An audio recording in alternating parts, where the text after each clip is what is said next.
Member for Katherine. Thank you, Madam Speaker. And I rise to speak on this matter of public importance that the Northern Territory Government ensures its investment in education, particularly early childhood education, meets the current and projected needs of all Territorians. I thank the Leader of the Opposition for raising such an important issue as education and early childhood, as it provides the foundation for a brighter future for all young Territorians. But I find it quite interesting, Madam Speaker, that the Opposition Leader brings this MPI to the House, one of 3 education ministers in the previous Labor government, and they presided over the poorest literacy, poorest numeracy and lowest attendance rates in the country. So, yeah, it is a matter of public importance, but I would ask, why wasn't it important when they were in government? Because they actually were there for 8 years and they could have done something about that, Madam Speaker. So I actually give them an F for failure in education over the last 8 years. A few years ago, we spoke about the exposé in The Australian highlighting the appalling outcomes, and which was a national embarrassment. A bit like this moment, Madam Speaker, a little bit embarrassing, but it's okay, we're moving on.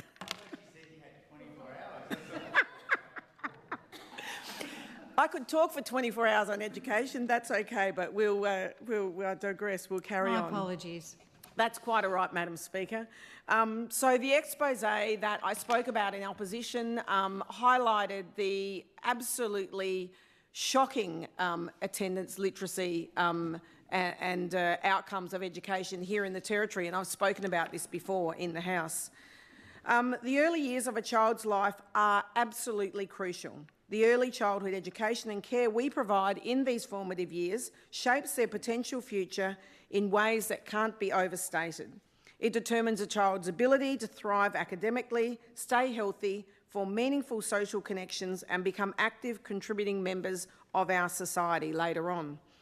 This is why we made the election commitment to boost literacy, numeracy and increase attendance. Since coming to government, we've brought back school attendance officers. I've been on patrols in Alice Springs, Katherine, Palmerston with the school attendance officers who are dedicated, and their connections with the community, Madam Speaker, cannot be understated. And that is the part of the puzzle that's quite important, and it really is those connections that they have with families, with kids right across the Territory is really important for the work that they do to get kids back to school. We know that for every dollar spent on quality early childhood education, programs like FAFT, preschool and childcare, society benefits by a return of $7 to $8. Every dollar invested in early childhood education is an investment in our community's long-term well-being. But the importance of early education goes beyond financial returns. It's about providing every child with opportunities to socialise, interact with others and overcome the challenges and ensure they are given the best possible start in life. Especially true for children who experience vulnerability or disadvantage, as early childhood education offers them a pathway to a better future. Our government understands the power of education, and we are committed to ensuring that every child, regardless of their background or where they live, has access to the high-quality early education outcomes and care programs they need to succeed. Access to preschool is provided free of charge in all government schools. And another election commitment, Madam Speaker, was attracting and retaining teachers. We know to make a difference, we need skilled, passionate educators who are equipped with the knowledge, resources and support to make a real impact in the lives of young children. Our government understands that a strong, stable teaching workforce is key to the success of our education system. We're also exploring opportunities to expand skilled migration pathways to address immediate workforce shortages. While providing access to education is critical, ensuring that our children are safe while they learn is equally important to our government, and we are dedicated to ensuring that our teachers and students remain safe in their school environments. We've given police stronger powers for wanding operations. So if principals in schools feel unsafe, they can work with the police to have a wanding operation done. And I've seen this done in Katherine recently, Madam Speaker, and I also, when we announced this late last year at the Darwin Middle and Darwin High, there with the police, and they showed just exactly what they do with just a little wand, and they just run it over, and it's actually, fortunately, in Katherine, when they did the wanding exercises, Madam Speaker, no edged weapons were found, but it's a prevention. So it's about making sure that everyone in the school environment is safe. Our government was elected with a clear mandate to fix the Territory's education system. A key part of this rebuilding is addressing school attendance head-on. I'm proud to say that just last week we passed the Education Amendment Bill, a piece of legislation that sends a clear message: we are serious about improving school attendance. This legislation reinforces existing attendance measures within the Education Act to hold parents accountable when they fail to send their children to school without justifiable reasons. Parents will be held accountable if they deprive their child of the right to an education, as no child should simply be left behind simply because of the neglect of their parents or guardians. And I'll remind the opposition leader, who was the one of 3 education ministers, while in government, the attendance rates in the opposition electorates. So the average attendance rates in the electorate of Arnhem, Madam Speaker, are 44%. Daly was the best with 62%, Gwodja 47%, and Arafura 51%. And I've just gone through the attendance rates, Madam Speaker. In the electorate of Daly, 2 out of 10 schools are under 50% attendance.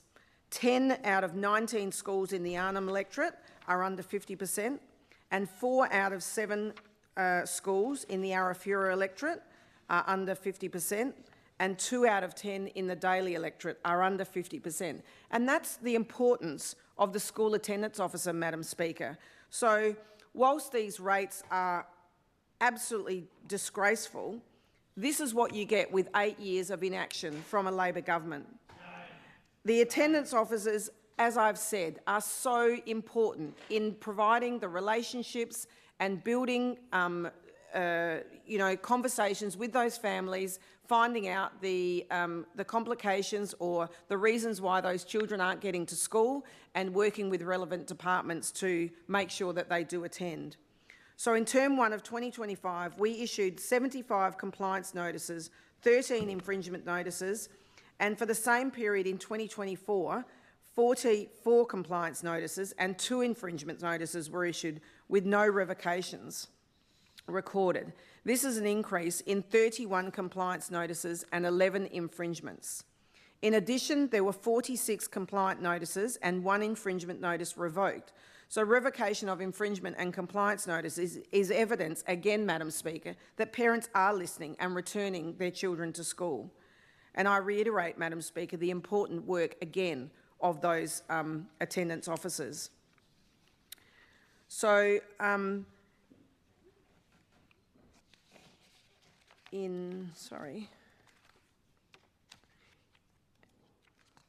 question time today, I spoke of the intensive support role and the numbers that were on the intensive support role that were hidden under the previous Labor government, Madam Speaker. And so I think it was about 1,600 that were on that role. So whilst that intensive support role, and I've just left my numbers upstairs on that, whilst the intensive support role is something that these are children that have not attended school for 20 days or more. So, there is a huge amount of children right across the Territory that were on that intensive support role. But I do note, Madam Speaker, that 500 of those children have come off that intensive support role since we have been working with the attendance officers. So our government have a clear vision that Territorians of all ages are learning the skills and developing capabilities to contribute to the Territory's economic and social future. This is why we have brought training back into education. Students need to know of alternative pathways and opportunities to get into the workforce, whether that be through vet in schools, school-based apprenticeships or heading off to uni. There are many pathways students can take. One of the most pressing issues we face in education is the decline in literacy and numeracy outcomes. The recent NAPLAN results show that 1 in 3 students in the Territory are categorised as needing additional support in literacy and numeracy, and this is significantly higher than the national average of 1 in 10 students. Addressing this issue is at the heart of our educational agenda. To tackle this, we are getting back to basics, providing explicit instruction in literacy and numeracy to students in the classroom. And I've been out into some of the schools, Madam Speaker, and seen that explicit instruction firsthand, and it reminded me a little bit of when I was at school, and it's it's great to see the passion of these teachers. The kids are there listening, they're engaged. It is I do, we do, you do, and they are learning and they are getting great results across in those schools. So that is another thing that is being rolled right across the Territory in schools, Madam Speaker, to boost literacy and numeracy. So every teacher will be equipped with the training and support they need to teach the reading and numeracy effectively. We will also provide targeted support to students who need additional help to reach their full potential. We are not just talking about these changes, we are already putting them into action. As part of our literacy strategy, we will introduce a Year 1 phonics check from Term 3 this year, and this initiative will help us identify students who may require additional support and ensure that we are tracking progress effectively.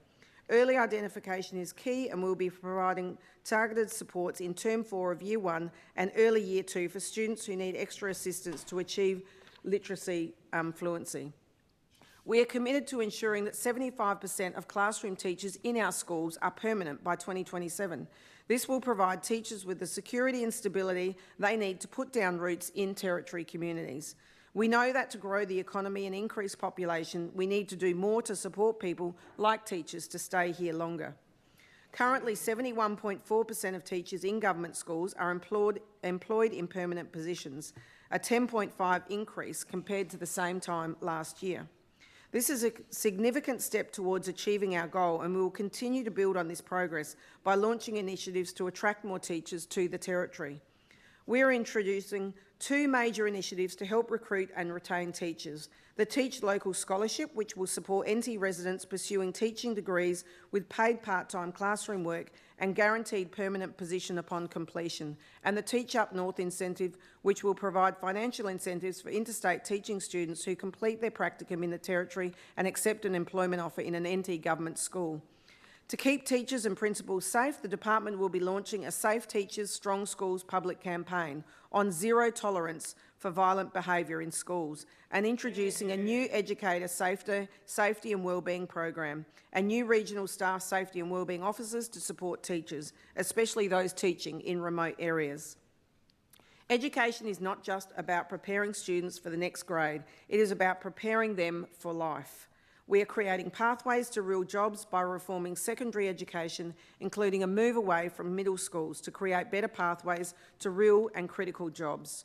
We are working with business, industry and the community to build the Territory's workforce in key industries of tourism, defence, agriculture, gas and mining. And the shift away from middle schools is a key election commitment. In February, all principals of impacted middle and secondary schools were consulted on proposed changes. From mid-March to mid-April, the department is engaging with teachers, parents and school communities in urban areas to test future school models. The feedback so far has been positive, with school communities interested and excited about the possibilities. Following consultations, there is still significant work to design the future model and identify changes to school infrastructure, enrolment catchment areas and NTCET pathways. And we know, Madam Speaker, that this is a big lot of reform, and the first of it will start next year, but this is not going to happen overnight. So work has also begun to improve secondary pathways for all students in remote and very remote areas. This will focus on pathways to NTCET completions, looking at regional hub intensive learning on country and distance education, Pathways will be aligned to economic priorities in the region to ensure there are pathways to local jobs. Tomorrow we'll be releasing the survey to the public to have their say on the new urban schooling model and shape the future of secondary education in the Northern Territory. This will be open for 2 weeks and invite everyone, the opposition, everyone out there. I'll be sending this out to people in my electorate, Madam Speaker, to circulate to their constituents on the opposite side. Finally, we must remember that education is not just about academic achievement, it's also about ensuring the social and emotional wellbeing of our students. Our government is committed to expanding student wellbeing programs, increasing the number of school-based counsellors and strengthening special education services across our schools. Every student must feel supported, valued and understood in their learning journey. The government is committed to ensuring qualified school counsellors are based in schools and properly resourced. School counsellors will not be centralised in Darwin like the previous Labor government had them. They'll be on school premises where kids need them to be. Along with school counsellors, we are expanding school-based policing. School-based police will keep our teachers and students safe in schools, and we've seen in Katherine recently, Madam Speaker, the importance of the school-based police and the broader Department of Education that came in to support the Katherine High School through their considerable trying times over the last few weeks. So our new education plan is on top of existing commitments, including the Kiss and Go project, which I spoke about with the member for Drysdale, Clinton Howe, where we've been out. He's put in a lot of hard work, and I went out there with Hector the cat, and we spoke to the school, and you know, that is a great commitment that Clinton's been working on for his electorate.